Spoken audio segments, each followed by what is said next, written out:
안녕하세요. 새벽에 세차게 내리던 비가 새벽 기도 시간에 맞춰서 뚝 그치네요. 밤에 내린 비로 온도가 많이 내려가는 것 같습니다.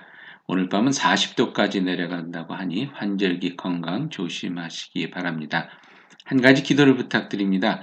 최수정 집사님 아버님이신 이광웅 장로님께서 폐렴으로 인해 지금 중환자실에 계십니다.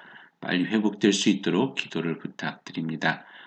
오늘 본문에서는 율법을 아는 유대인들을 향하여 하나님의 법을 알고 가르치는 이들이 다른 사람들에게 하지 말라고 가르치는 그 죄들을 그대로 범하고 있다고 날카롭게 지적합니다. 어떻게 보면 오늘 본문은 또한 우리 기독교인들이 정말로 새겨들어야 하는 말씀이 아닌가 하는 생각이 드는데요. 요즘 기독교가 세간의 비판을 받는 이유도 바로 이것 아니겠습니까? 말로는 이웃을 사랑하고 가난하고 약한 이들을 도와주는 것이 하나님의 뜻이요 명령이라고 이야기하면서 실제로 교회당만 크게 지어놓고 우리들끼리만 호의호식하는 모습이 보여지니 당연히 비판받을 만하죠. 그런데 더 큰 문제는 이런 잘못으로 인해서 우리만 욕을 먹는 것이 아니라 하나님의 이름이 또한 욕되게 된다는 것입니다. 24절에 보니 하나님의 이름이 너희 때문에 이방인 중에서 모독을 받는도다라고 참으로 마음 아픈 지적을 하고 있습니다. 이런 지적을 들으면서 뼈아프게 고백하지 않을 수 없는 것은 결국 우리도 별 볼 일 없는 죄인이라는 것이죠. 때론 우리가 세상 사람들보다 조금 나은 것처럼 우쭐해질 때도 있지만 결국 우리도 별 볼 일 없는 똑같은 죄를 짓고 있는 그러한 죄인일 수밖에 없다는 것입니다. 오직 한 가지 다른 점이 있다면 우리는 하나님의 은혜 가운데 살려고 노력한다는 것이죠. 그렇게 우리는 큰 죄인임을 깊이 깨달아 갈수록 또한 하나님의 은혜가 얼마나 큰 것인가를 배워가게 됩니다. 그러한 가운데 우리는 우리의 머리만 바뀌는 변화가 아니라 삶 전체에 임하는 변화를 경험하게 되는 줄 믿습니다. 오늘 말씀에서 그러한 변화를 가르쳐 마음에 받는 할례라는 표현을 씁니다.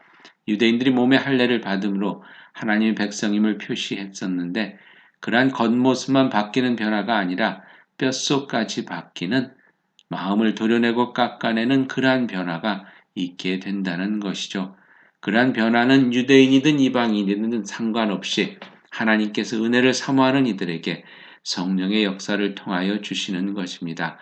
구원을 내 능력으로 쟁취할 수 없듯이 이러한 삶의 변화도 내 능력으로 이룰 수는 없지만 하나님의 영광을 위해서 살기를 간절히 바라는 이들에게 하나님께서 성령님을 통해 그 마음과 생각 그리고 삶의 모습 하나하나를 새롭게 바꿔가 주신다는 것이죠. 오늘도 어쩌면 죄를 짓고 살 수밖에 없는 것이 우리의 모습일 수밖에 없습니다. 하지만 그러는 가운데서도 성령님께서 여러분의 생각과 마음 그리고 발걸음 하나하나를 새롭게 다듬어 가시는 줄 믿습니다. 그렇게 오늘도 겸손히 그리고 감사함으로 여러분 가운데 구원의 모습을 완성해 가시는 성령님의 손길에 여러분의 삶을 온전히 그리고 기쁜 마음으로 한번 맡겨보시기 바랍니다. 기도하시겠습니다.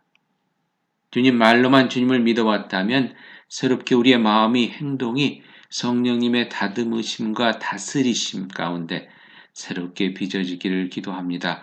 구원받는 자로서 주님의 이름을 영화롭게 하는 삶을 살 수 있기를 예수님의 이름으로 기도하옵나이다. 아멘. 아름답게 변화되는 여러분의 삶이 되기를 축복합니다.